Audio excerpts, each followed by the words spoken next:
Welcome to the Doctors Making a Difference podcast, where we help physicians to be empowered with the tools they need to be successful in medicine, in finance, and in life. Join us as we highlight doctors and other professionals around the world who are making a difference.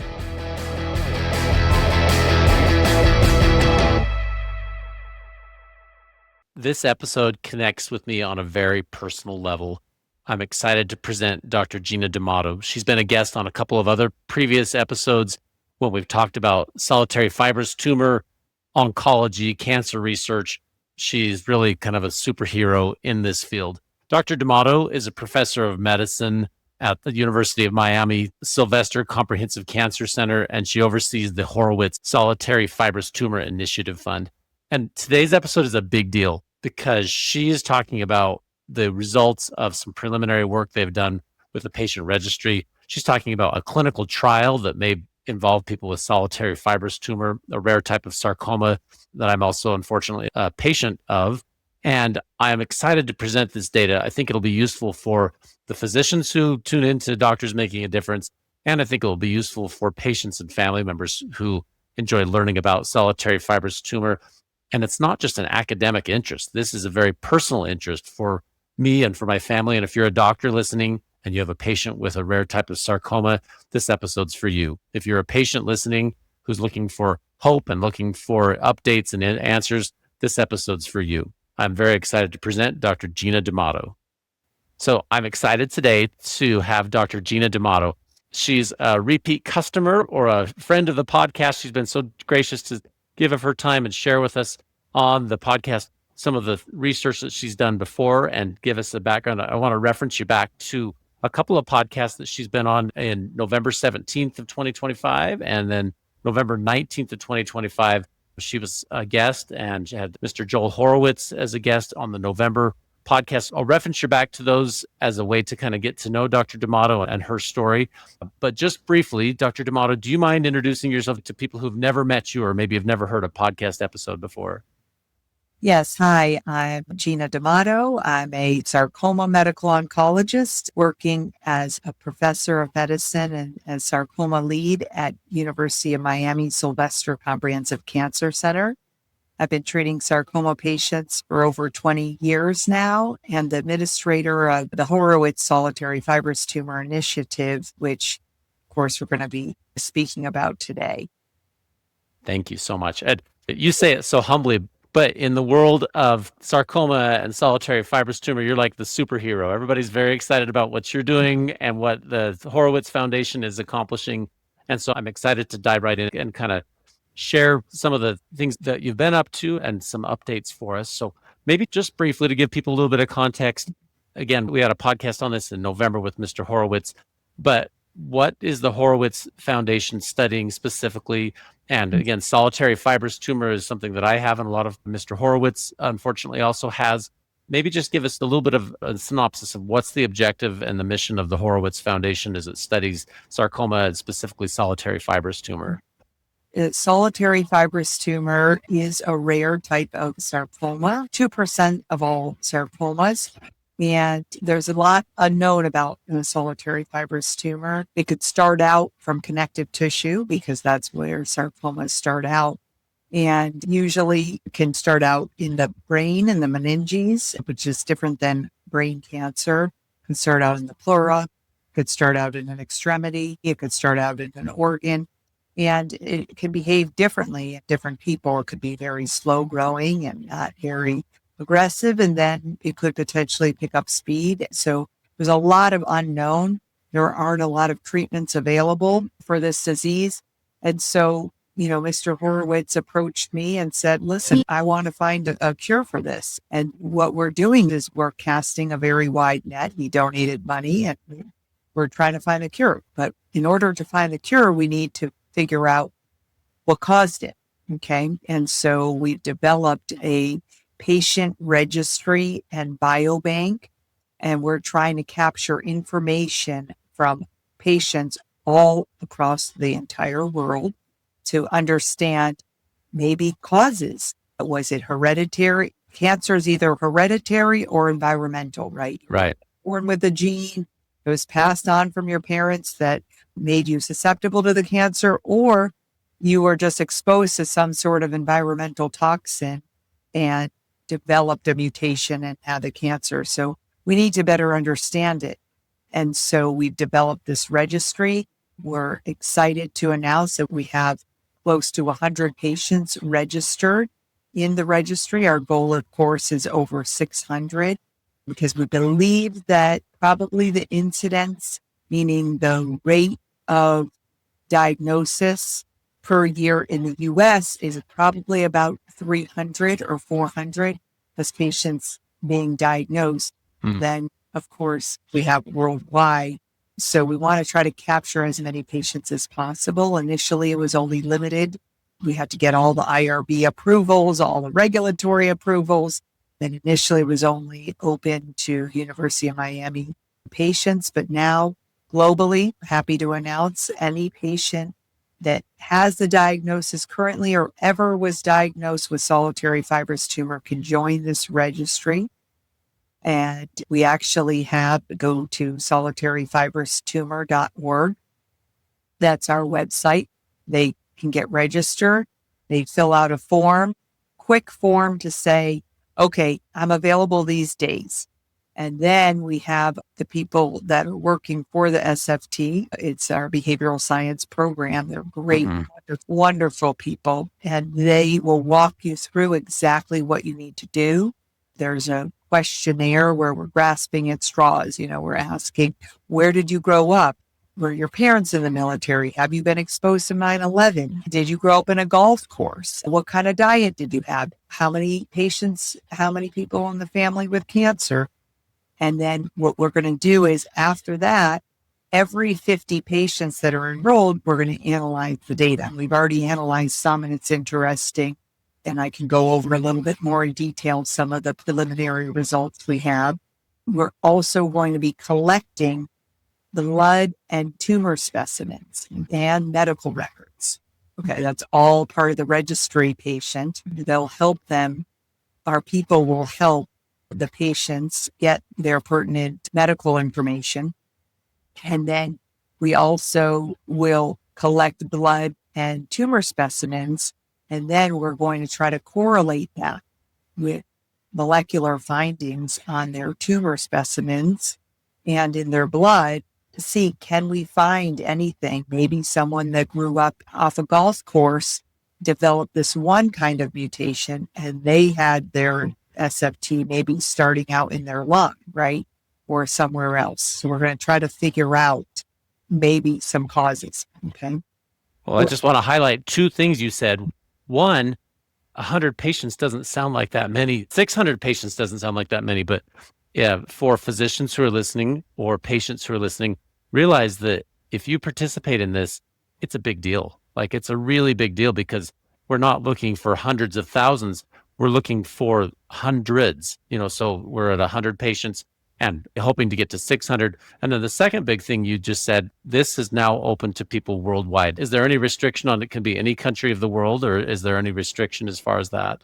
Right now, there's not a restriction. We have to get the interpreters, in which we will have interpreters. There may be some regulations with the blood and the tissue collection, but as far as registering and filling out the questionnaire, that's not a restriction.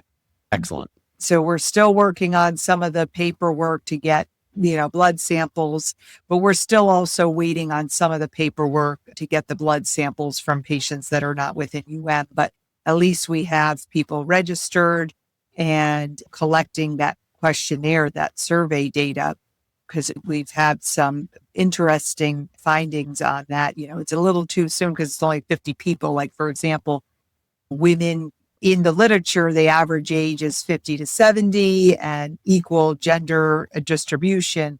Whereas the people that have registered, of course, there's more women registered than men, but that's usually because in nature, women tend to get more involved in online groups for cancer. That's just the nature of women tend to do that more. But as time goes on and maybe women's spouses or loved ones of male patients will encourage their male patients, their loved one to enroll. even though it's not a lot of patients, but if we could get over 600, if we can get 1,000, we could really learn a lot about the disease. This is more like the surface level. Once we start collecting the blood and the tissue, then we can potentially correlate it with some of the results of how they tolerate treatment or how they respond to treatment, how their tumor responds. Solitary fibrous tumor, in order to make the diagnosis of solitary fibrous tumor, of course, we want the tumor specimen to be evaluated by a sarcoma expert. But what's pathognomonic, meaning that what makes the diagnosis of solitary fibrous tumor is a specific gene mutation.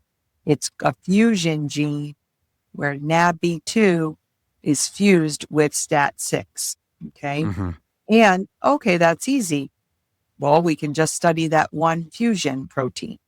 But there's actually, of course, to make things complicated, 12 different variants of that mutation.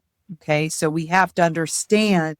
And so far, the work that's been done, we've been able to show that based on where the mutation is, the specific mutation, exon 4 and exon 2 or 6 and 16, that correlates with the primary location of the tumor.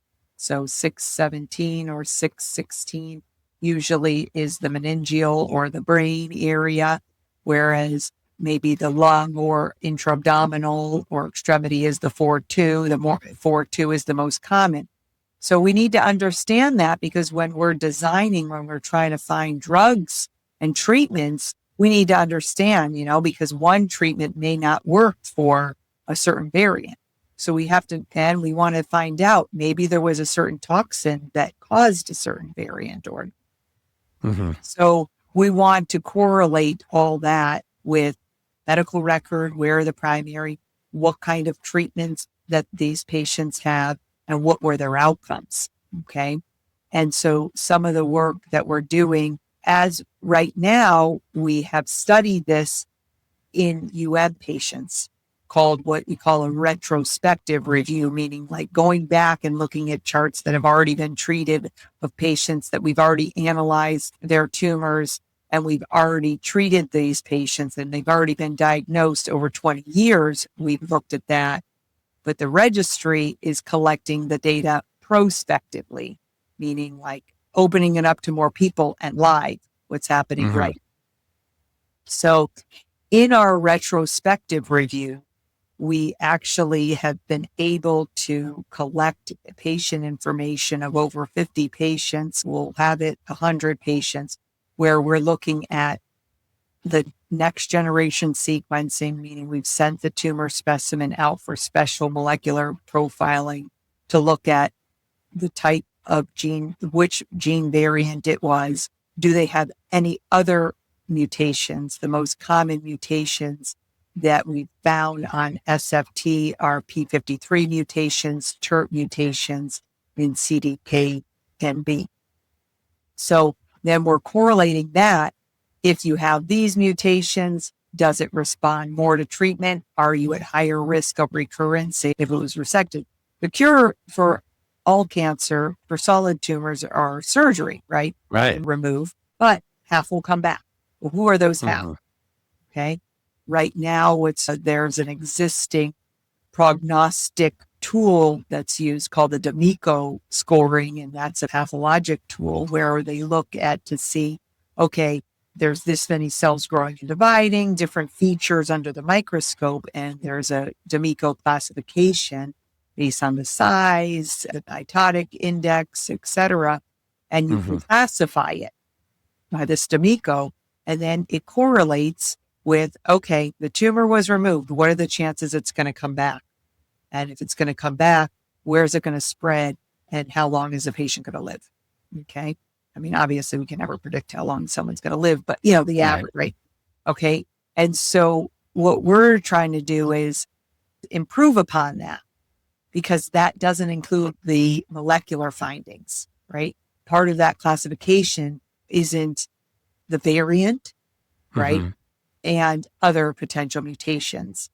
So we're analyzing all that, and we've actually been accepted, which is a huge deal. Our work has been accepted as a rapid oral abstract presentation at ASCO, which is Oh, American that's Society of awesome. Clinical Oncology, which is huge. It's very hard to get an oral abstract presentation at ASCO. I mean, you have to have, mostly it's clinical, and this is preclinical work, but we're really making huge breakthroughs. We were able to show prognostic factors based on the variant of the mutation and the primary location. And then we're correlating that with responses and seeing if we can tweak or improve upon the D'Amico classification. So there was a paper that was done in China that they looked at 100 patients, and they were able to have some correlation between different molecular findings. We're trying to improve upon that and really hone it in, and obviously with more patient samples. So yes, my medical student, she's a third year Wow. student. She's a superstar. She's been leading all the data collection, coordinating, making sure that Dr. Rosenberg, our pathologist, is sending the slides for molecular profiling, collecting all the information, heading up other medical students to review these medical records for accuracy, and making sure, because we need to collect all the information very accurately so we can correlate it with the molecular findings. So it's very difficult to even get an oral abstract presentation out. Granted, it's a mini oral, but still. And then as a medical student, we're talking full professors usually are the ones presenting. So I'm very excited Mhm. for her, Kirthana, Shreyas Kumar, and it's going to be May 31st, 4:30 to 6 o'clock Central Time. The title is Association of NAB-B2 STAT6 Distal Fusion with a risk level of metastatic disease and thoracic primary site. This is a big deal. I don't think SFT's ever had an oral abstract presentation at ASCO. We're lucky enough to get one at CTOS, which is Connective Tissue Oncology Society. So, we're hoping we can learn more about this. So that's one aspect of what we're doing, is retrospectively looking back, and then we're going to be doing the same thing prospectively with getting the patient samples, and we'll be able to analyze even more charts. So right now, this is our finding based on analyzing 50 to 100 charts. But could you imagine how much we can discover if we had 600 charts, Oh, patients? yeah. Well, I think that's a big point for people listening who may be family members or patients of SFT or doctors that are seeing it.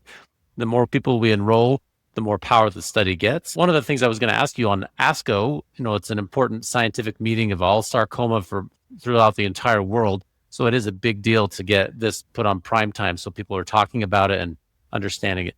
For folks who are very interested in that, is there a way that they can observe that even if they're not attendees at ASCO, or is the document published? So right now, the abstract has been released. The title of the abstract has been released. If you're a member of ASCO and you can't attend the meeting, you can always buy it virtually and you can see the presentation. You can attend the meeting if you haven't paid for the registration, but eventually the abstract will be printed online. You'll be able to get it online. Of course, we'll be publishing the data. We'll be having a full manuscript. So once the full manuscript is out, of course, that anybody will be privy to that information. But I think there's probably ways that you can find it out. But of course, if you have the virtual option, you can listen to it or see it live or right after. Now, some patients and some people don't always attend ASCO. It's a big meeting. And so before ASCO, the morning of where ASCO begins on Friday morning, every ASCO, there's the SARC meeting, which is the Sarcoma Alliance for Research Collaboration. And that is where all the sarcoma experts gather. SARC is funded by the NIH with funding, even as a SCORE grant. And basically, the goal of SARC is to create clinical trials that are available for sarcoma patients. And so they present, some nice preclinical data and then update everybody on the sarcoma trials. We also use it as an opportunity to do some networking and meeting people. I believe that I think Steve McBee is going to be there. Yeah, he mentioned he's going to go. So that's interesting because it's not just networking for researchers and physicians, but also patient advocates. Am I correct on that? Because Steve Yes, McBee is someone patient that's been on the advocates. podcast and has been really involved in this. And he Yes. mentioned he's going to go, which is great. Yes. And also, SARC really welcomes patient advocates because in a rare cancer, so if you have a very common cancer, breast cancer, colon, prostate, you don't necessarily need to, I would say, advertise, if there's a better word, but directly to the patient because all the doctors know about what trials are available. There's plenty of resources for the patients. But if you have a rare cancer, one of the best ways patients find out about potential clinical trials and potential treatments and potential experts is through patient advocacy groups. And so sarcoma experts welcome the groups because they help us. They help us find patients. They help us treat patients and get to the patients because otherwise patients kind of get lost in the shuffle. And studies have shown that patients with sarcoma, which means SFT, that are treated by sarcoma experts live longer, have better outcomes. Especially there's data behind that. And there's data behind that they have better outcomes because they're being focused on, they're going to a doctor that only treats that kind of cancer. So we welcome the patient advocacy groups. They have many patient advocacy groups that attend this SARC meeting before ASCO, and then of course at CTOS, which is the Connective Tissue Oncology Society. That's only a sarcoma meeting. That's in November. So yeah, one of the speakers is actually Brandy Benson, who is at Sarcoma Alliance, which is a patient advocacy group that includes all sarcoma patients to help them get second opinions so that if they can't afford to go to a sarcoma expert, they can apply for a grant to get to the sarcoma expert. And so Brandy is a sarcoma survivor. So she's going to be talking at that meeting, at the SARC meeting before. At the SARC meeting. Yeah. Well, so that's exciting because the SARC meeting, like you said, that's a huge opportunity for advocacy groups. And so if you're a patient like me listening, put it on your list. Maybe not this year, but next year, come and be a part of that because it's a really cool opportunity to network. And if you have a sarcoma, especially a rare sarcoma, you're one of a small group. Most of the studies, like we talked about on a previous podcast, a lot of the studies are retrospective and they have way fewer than 100 patients. And so we're basing treatment protocols and whatnot based on that. And your objective is to get these much larger data sets and try to get more and more people and try to get more of a worldwide population so we can figure it out and figure out which of the subtype you might have and then get a better predictive model. So absolutely being involved as a patient, as a researcher, we're in this together. And so I think that brings a lot of hope to me and to other people who are listening to this because they listen and say, instead of just feeling lost and I don't know anybody that even has this, maybe there's a group of people that are going to win. They're going to find a solution, but it takes all of us to win. Yes. So again, that was one of our updates that we were very excited about. Another update that we're very, very excited about is that we've been trying for 3 years to develop a sarcoma cell line, meaning directly taking someone's tumor out of them and chopping it up and creating a cell line that is what we call immortal. You can grow it and it won't die. Then if you created this cell line, you can test so many things on it. You can test treatments, you can test the molecular structure of it, you can look at the genes, and you can really learn a lot from these cell lines. And it's very, very difficult to grow an SFT cell line. I think we've had about 12 to 15 attempts over the years. And Mr. Horowitz, he had some tumors in his lungs. And in June of last year, he had one of the lung lesions removed. We've been wanting him to get it, but he's had some radiation. But anyway, so finally got one. He had one removed years ago, but that you can't use it because it's right. And so in March, the cells finally started growing. That's awesome. Yes. And so we're doing these molecular tests. We actually had an update meeting and we showed Mr. Horowitz, he was calling him Little Joel's, Right. Little Joel's. Little Joel's. And we showed him under the microscope, these are little Joel's. And so we'll have to name it once we confirm. I've been in contact with other researchers as well. And a lot of times what happens if the cells grow, they wind up losing the gene fusion mutation. So Hmm. we're testing that because we were having a difficulty finding it. It doesn't mean it's not SFT, but if the tumor becomes very aggressive, it does lose that mutation. So we're in the process of testing that. In the meantime, we've made some progress in the lab as far as creating mouse models and a new technology called organoids. In organoids, basically, you just, instead of creating a whole cell line, you do a few cells and then they form into these little ringlets. And that's almost like a cell line. And you can test things on these little ringlets. And so they're called organoids. And so we had a PhD professor, Dr. Saragni from UCLA, who's now in Colorado. She came to the lab and she showed Dr. Lombard and his group. She gave the technique on how to do this. So we've been using this organoid technology. And we continue to have more collaborations with researchers around the world. And so we're very hopeful. One of the researchers, Dr. Kudrow out of Fred Hutchinson, just reached out to us. So we're going to work with him. Continuing to work with people at Moffitt and Dr. Brodo. And so we're really very happy with the collaborations that we've made. I want to make just one little recognition for a second. I know you've collaborated with our friend Heather Hiinga, a PhD researcher from Texas. And again, there's a previous podcast with Heather. Heather, long-term warrior with this disease and had the interesting role of being both a patient of the disease and one of the leading researchers on it.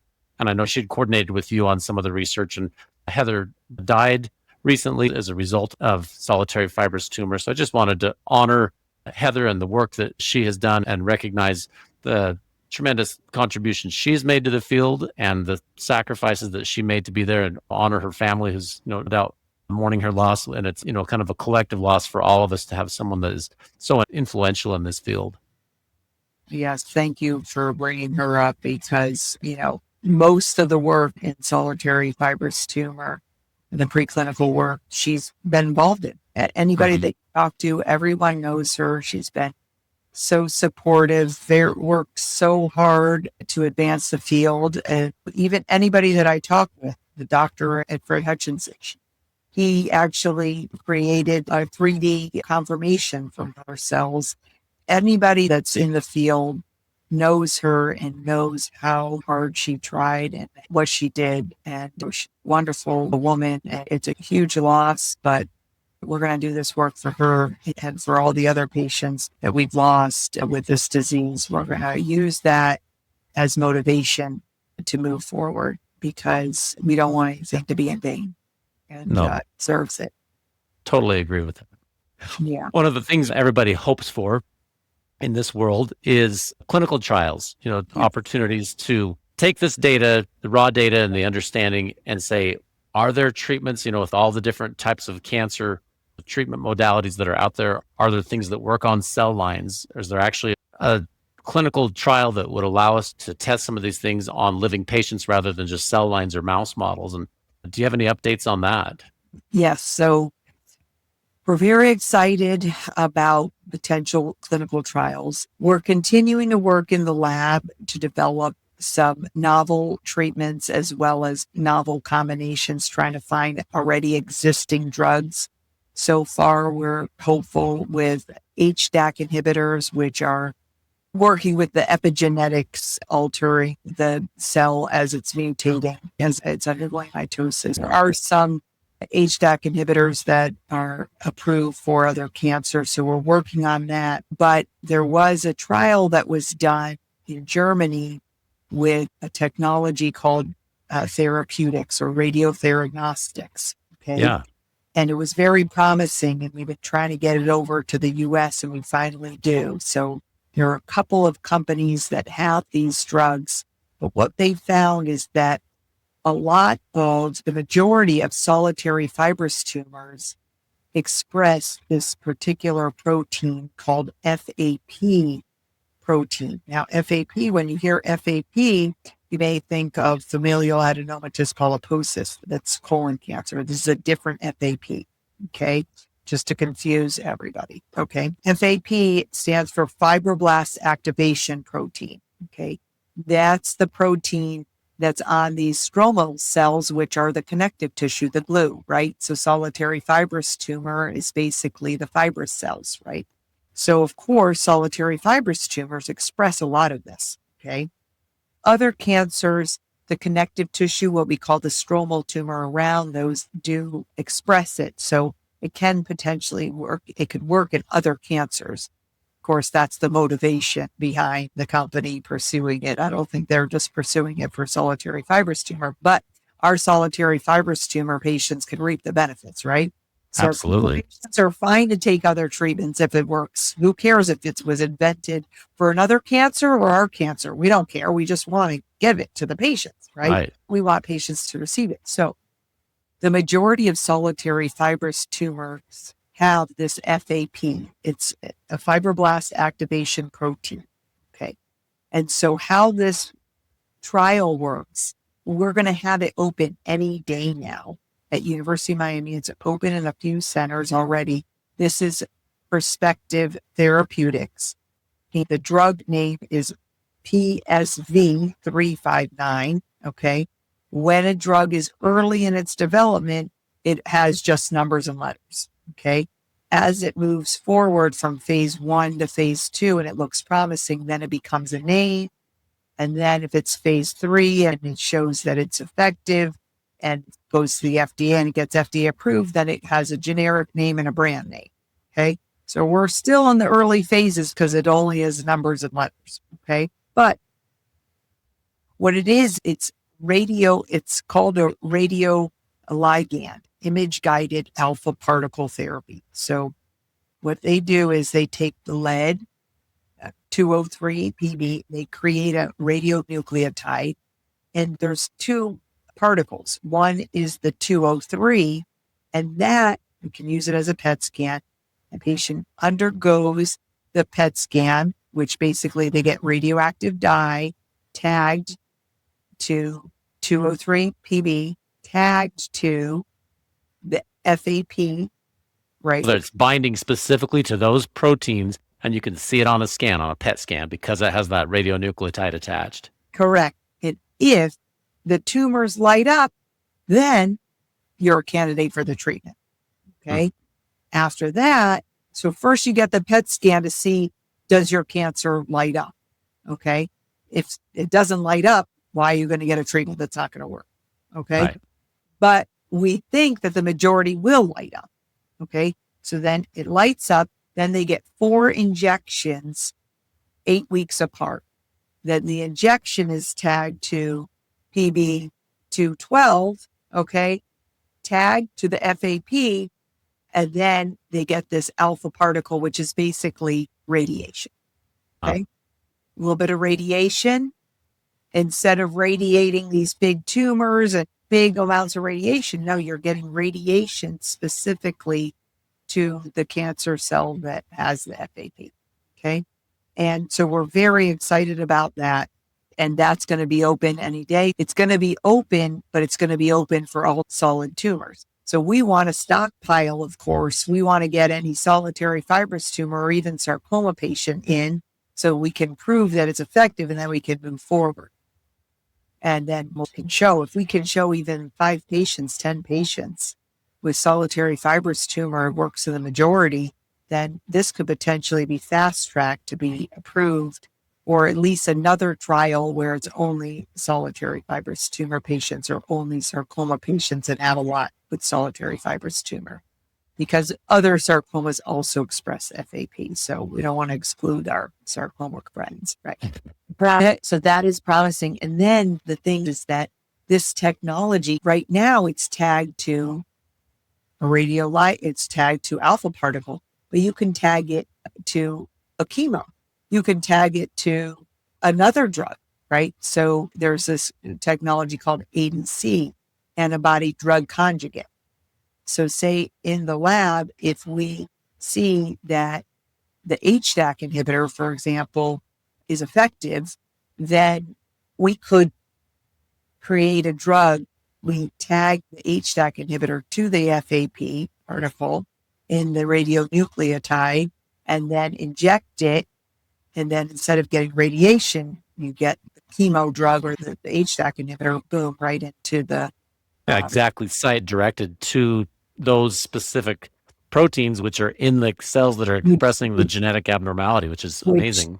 Which could also lead to, of course, better tolerability, right? And because right now, all our medications go everywhere in the body. If we could target it specifically to just the SFT cells, just the cells that express FAP, then you don't have all the side effects. Same principle, we can create a vaccine with it. Okay, we tag the FAP and we engineer T cells to recognize the FAP as well. So there's a lot that we can do. And I think if we can enroll a decent amount of SFT patients onto this trial, then we can prove, look, number one, the tumors express FAP, right? Even just getting the PET scan itself showing this and then showing that this technology can work limitless as far as what we can do with this. That's super exciting. Yeah. So on clinicaltrials.gov, it will be listed as our site as soon as it's activated. I think there's just, of course, always paperwork. And we've already had all the procedures and they told me any day now. So I think probably by the time the podcast is released, editing all my ums out. They always make us sound better than we really do. They edit all my ums out too. So if someone says, I'm listening to this and I want to see if I'm a candidate for it, do they go through the registry or how do they go about finding out information to say this? I wonder if I'm a candidate for it. So they can go to the registry. They can also go to clinicaltrials.gov and put in 359. If they put in just SFT, they're not going to get it because this is for all solid tumors. You can also put in FAP, but when I tried to do that, it was hard to find. But then, of course, you can just go to the registry and ask as well on our website. Once we have it on clinicaltrials.gov, we will be posting the trial availability on our website.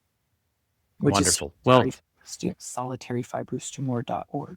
When we publish this, I want to make sure we include solitaryfibrous-tumor.org. I want to include any links you have. If you have a link to that trial with the Theragnostics study that came out of Europe, and just any information that you can pass on, because I want to pass this on to our patients. And what I'm hoping, Dr. D'Amato, is as time goes on, we'll do another update here in a few months and see where it's at. But if you're a patient listening, this is your call to action. Sign up for the registry. Check out the ASCO meeting and see what you can do with joining with SARC or some other thing that can be involved as a patient. Check out clinicaltrials.gov and look up PSV 359 as that rolls out here over the next few weeks. See if you're a candidate. And like Mr. Horowitz told me in the last one, we are going to win. He is such a dynamic, excited guy. And I agree. I think we will. I feel really hopeful. And this has been a super fun episode to record. But do you have any other thoughts as we wrap up our time here? No, I just really want to thank you for your time.